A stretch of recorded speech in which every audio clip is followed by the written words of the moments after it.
I've already talked about two of the most important levers for making new products a stronger competitive edge.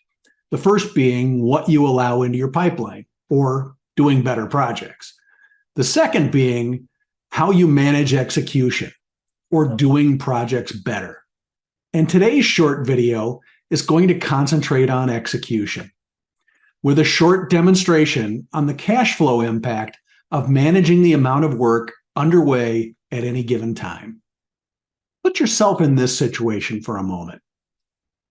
If you put your entire team on one project or grouping of projects, they have the bandwidth to complete it in 3 months.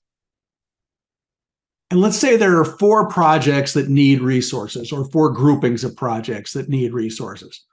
All of them are for important customers. Of course, there's an influential internal sponsor in your company pushing to start each grouping as soon as possible.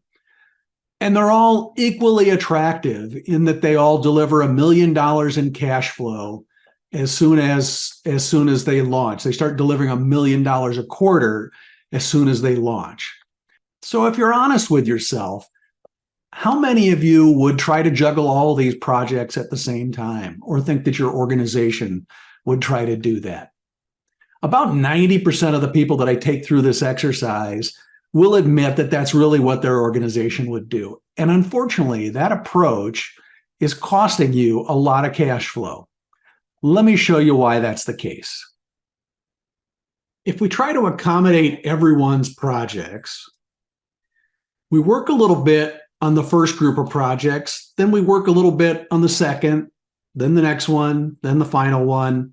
Then we switch back, sort of working back and forth. We're spreading those resources that we have across all 4 projects.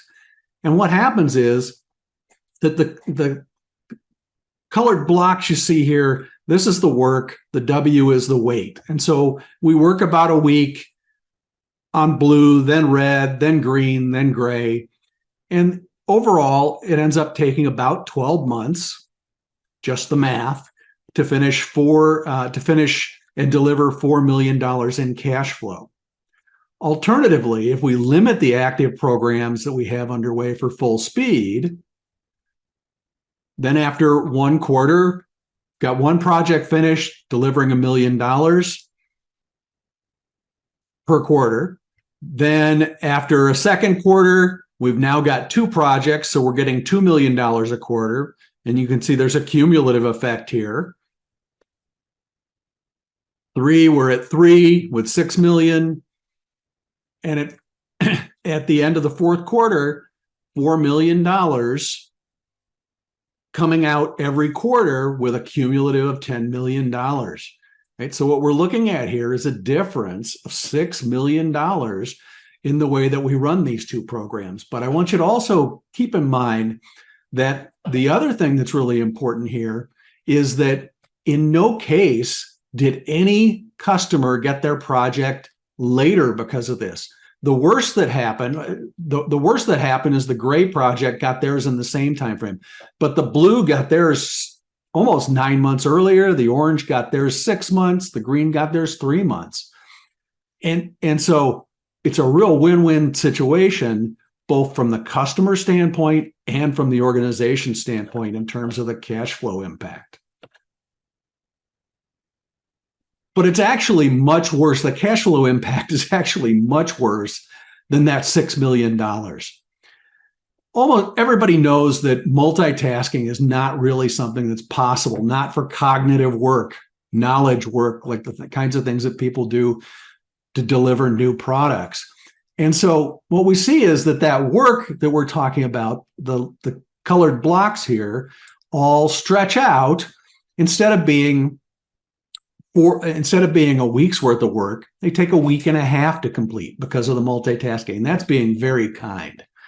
And if that's the case, then what happens is we've now stretched that because we're trying to juggle all 4 groups of projects at the same time. That actually stretches that work to extend by about 6 months. And what that means is that we could actually get 2 more projects done if we run them at full speed. Now we're looking at almost $17 million in difference in cash flow between those two alternative ways of operating. And so the question is, how do you manage the workflow and the amount of projects that you have underway at any given time for that really to optimize that cash flow and to get the most value out of your portfolio day in and day out? And the tool that we've used with companies before, I want to just show you here real quickly. What we're looking at here is we're looking at the resource loading by month. So basically the number of projects, the amount of resource demand we have from each project, and the resource capacity. We're just comparing those, and we're looking at what's the percentage of utilization, and that's the height of each one of these bars. And then they looking at them out over time. And what you can see here is that when you get out to about March, we're seeing that the resource utilization has dropped off. We could actually use to add some projects. So we come in and we say, well, let's add a project. And oops, now all of a sudden we're in a situation where right here you can see for about 5 months, if we add that project for about 5 months, we're going to be overutilized. Now, that doesn't mean we can't add the project, but what it means is if we add it right now, we'd be creating a lot of chaos and a lot of, would basically be impacting the whole portfolio, slowing cash flow down. Instead, what we do is if we just move it out 3 months, because remember that out in March was where things kind of opened up. If we just move the project out 3 months, you can see the resource utilization is much more effective, and it's going to deliver a lot better results. So this is one way that you can make sure that what you're doing here is you're scheduling projects in at a time when you know that the resource loading is going to be the most optimum from a cash flow standpoint for the organization. I hope you found this video helpful. I've simplified a lot for illustration purposes, but in reality, it takes a cultural change to make this work. So if you'd like to understand what it would take for your team to implement these levers and for you to see that kind of growth in new product cash flow, maybe it's time for us to discuss your situation. That discussion is complimentary and 100% confidential. You can book a time at the link here or simply reply to this email. Looking forward to hearing from you.